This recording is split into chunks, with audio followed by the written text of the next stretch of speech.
What's up, everybody? Here it is, the end of March, and it is actually raining instead of snowing for a change here in Minnesota.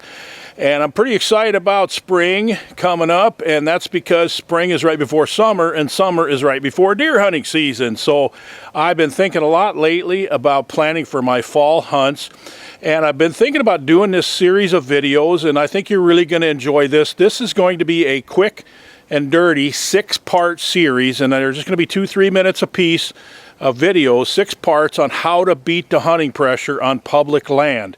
And that's something we all deal with if you're a do-it-yourself public land hunter like myself.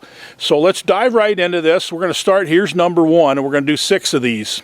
Number 1 is that you don't have to always go deep into public land. Now, a lot of people think the way to get away from the crowds is just go farther than everybody else will go.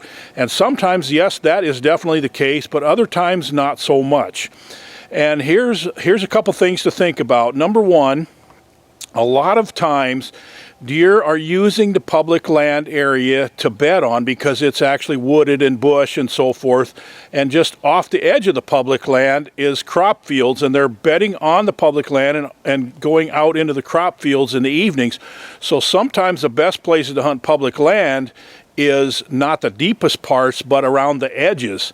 And so that's something to keep in mind. A lot of people think they're just going to go out in the middle of it where most people won't go, and that's not always the case. Sometimes the edges is better.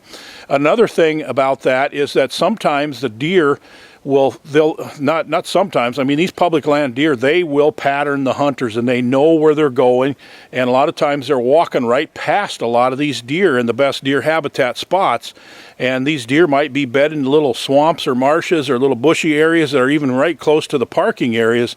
And so keep that in mind. You don't always have to go really deep into public land. So that's tip number 1.